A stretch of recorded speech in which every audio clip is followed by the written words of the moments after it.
আসসালামু আলাইকুম দর্শক। নারায়ণগঞ্জ সিটি কর্পোরেশনের সাবেক মেয়র, নারায়ণগঞ্জের সাবেক জনপ্রিয় নেত্রী, আওয়ামী লীগের নেত্রী আইভি রহমানের জামিন আবার যখন পাওয়ার পর আবার যখন তাকে সোনা অ্যারেস্ট দেখানো হলো, সবশেষ 2-4 দিন আগে, গত বৃহস্পতিবার নাগাদ, সেই সোনা অ্যারেস্ট নিয়ে যে আলোচনাটি আমরা করেছিলাম, সেই আলোচনার শেষ অংশে আমি আপনাদেরকে একটা ক্লু দিয়েছিলাম। আমি বলেছিলাম যে আইভি রহমানকে কি ডক্টর ইউনূসের মতন যে আওয়ামী লীগের সব লোক জেলে রাখো, জেলে পচে সব মূরখ, হ্যাঁ এরা আওয়ামী লীগ করে, এইটাই বড় কথা, সেই তরিকা ধরে বিএনপি গভর্নমেন্টও কি আওয়ামী লীগকে একইভাবে জেলে রাখতে চায় কিনা, বিএনপি গভর্নমেন্টও একইভাবে কি সেই সোন অ্যারেস্টের খেলা, আইন আদালত উচ্চ আদালত সব কিছুর ভিত নষ্ট করে আওয়ামী লীগও করেছে এই কাজে অপরাধ, ডক্টর ইউনূসও করেছে, এবার বিএনপি সরকারও কি সেই পথে হাঁটা শুরু করলো কিনা, সেই আলোচনায় শেষ অংশে আমি বলেছিলাম নাকি এটার সাথে যে এই যে সিটি কর্পোরেশন নির্বাচন আসছে, এই সিটি কর্পোরেশন নির্বাচন রিলেটেড কোনো খেলা জড়িত আছে। দর্শক, আমরা এটা নিয়ে স্টাডি করেছি, খোঁজ নিয়েছি, কথা বলেছি। বিশেষজ্ঞ যারা খোঁজ রাখেন, বাংলাদেশের রাজনীতির মাঠে খোঁজ রাখেন, যারা রাজনীতি করেন এবং রাজনীতিবিদদের সঙ্গে আমাদের আলোচনা, এ বিষয়ে দীর্ঘ আলোচনা হয়েছে এবং আমাদের কাছে যে তথ্য সেটা হচ্ছে যে বাংলাদেশের রাজনীতিতে এখন জামাতে ইসলামীর সবচেয়ে সুখকর সময়। তারা যা না তার চেয়ে অনেক বেশি প্রাপ্তি হয়েছে, 70-80টা সিট পেয়ে গেছে জাতীয় সংসদে, যেটা অকল্পনীয়, একেবারে অবিশ্বাস্য। এটা হওয়ার না, এবং ভবিষ্যতে 70-80-র চেয়ে বেশি কখনো হবে কিনা এই নিয়ে বহু আলাপ আছে। এবং জামাত, তাদের সাথে একটা লেজ আছে এনসিপি, এরা সবচেয়ে সুখের দিন কাটাচ্ছে যে পর্যন্ত আওয়ামী লীগ মাঠে নাই।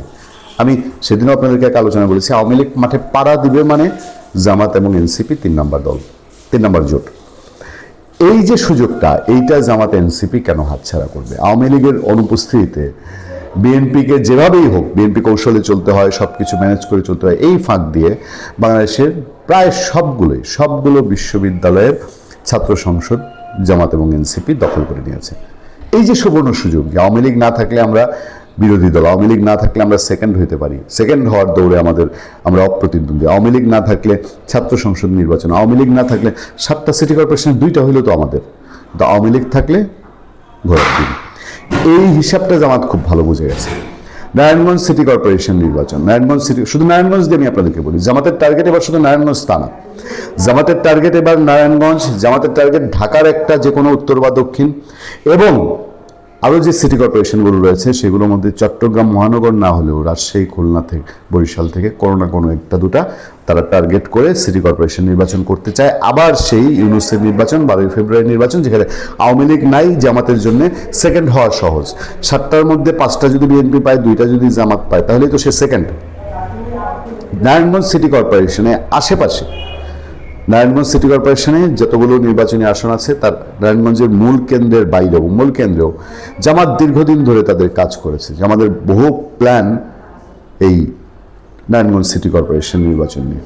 এখন নারায়ণগঞ্জে আইভি রহমান, আপনি যত বড় শত্রু হন আইভি রহমানের, যত বড় আপনি সমালোচক হন, কোনো কারণে যদি হয়ে থাকেন, আপনি আজকে পর্যন্ত কোনো উদাহরণ আনতে পারবেন না যে আইভি রহমান নারায়ণগঞ্জে তিনি কোনো সন্ত্রাসী কর্মকাণ্ড করেছেন, তিনি কোনো ঠিকাদারি ছিনতাই করেছেন, তিনি মাস্তান পেলেছেন, এই অভিযোগ নারায়ণগঞ্জে আইভি রহমানের ঘোর শত্রু নেই। কিন্তু এই আইভি রহমানকেই সে নাকি অস্ত্র হাতে নিয়ে হামলা করেছে জুলাইয়ে, এরকম অদ্ভুত মামলা দিয়ে জেলে রাখা হলো। আবার এবার দুঃখজনক হলো, বিএনপি সরকার সোন অ্যারেস্ট দেখিয়েছে, সেই সোন অ্যারেস্টও সেই জুলাই আন্দোলনের হত্যাকাণ্ডের ঘটনায়। জামাতের আমিরের মতন পজিশনে থেকে আইভি রহমানের জামিন নিয়ে স্টেটমেন্ট দিয়েছে। বুঝতে কি বাকি থাকে আইভি রহমান কতটা গুরুত্বপূর্ণ জামাতের চোখে?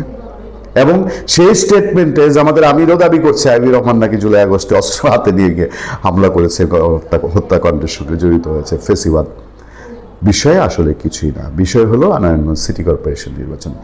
আইভি রহমান, যে আইভি রহমান নারায়ণগঞ্জের সান্ডা, নারায়ণগঞ্জের পান্ডা, নারায়ণগঞ্জের সারা দেশও কুখ্যাত পরিবার, ওসমান পরিবারের প্রতীকৃত শামীম ওসমান। এবার জামাতের টার্গেট সিটি কর্পোরেশনগুলো, গুরুত্বপূর্ণ তথ্য দিলেন আতিক রহমান পূর্ণিয়া। আইভি রহমানকে এখন সন্ত্রাসী তকমা নিতে হচ্ছে জামাতের টার্গেট নারায়ণগঞ্জ সিটি কর্পোরেশন দেখে। এবং এই জায়গাটা এত বেশি জটিল যে আইভি রহমান যদি ধরেন, আইভি রহমান জামিনে আছে, সিটি কর্পোরেশন নির্বাচন, আইভি রহমান যদি স্বতন্ত্র নারায়ণগঞ্জ সিটি কর্পোরেশনের নির্বাচন করে, জামাত তৃতীয় না চতুর্থ হবে সেটা জামাত খুঁজে পাবে না। প্রচণ্ড প্রতিদ্বন্দ্বিতা হবে আইবি রহমান এবং বিএনপি প্রার্থীর মধ্যে। এটা হচ্ছে বাস্তবতা।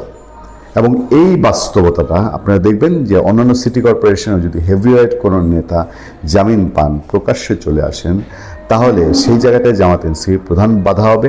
ওই জাতীয় পার্টির জন্য যেরকম বাধা হয়ে দাঁড়িয়েছিল, যে জাতীয় পার্টিকে নির্বাচনে দেওয়া যাবে না, জাতীয় পার্টি নির্বাচনে দিলে টেনশন তাদের কাজ করে, ওই যে দ্বিতীয় পজিশন নিয়ে কোনো সমস্যা হয় কিনা। এবারও সিটি কর্পোরেশন নির্বাচন, এবং যেহেতু নারায়ণগঞ্জ তাদের টার্গেট, যে কারণে তারা আইবি রহমানের এই জামিনটাকে কি সহজভাবে নিতে পারেনি, এবং সাধারণ হিসাবে তো সেটাই দাঁড়ায়। ভালো থাকবেন, সুস্থ থাকবেন। আপনার সাথে আমি আতিকুর রহমান, পূর্ণিয়া।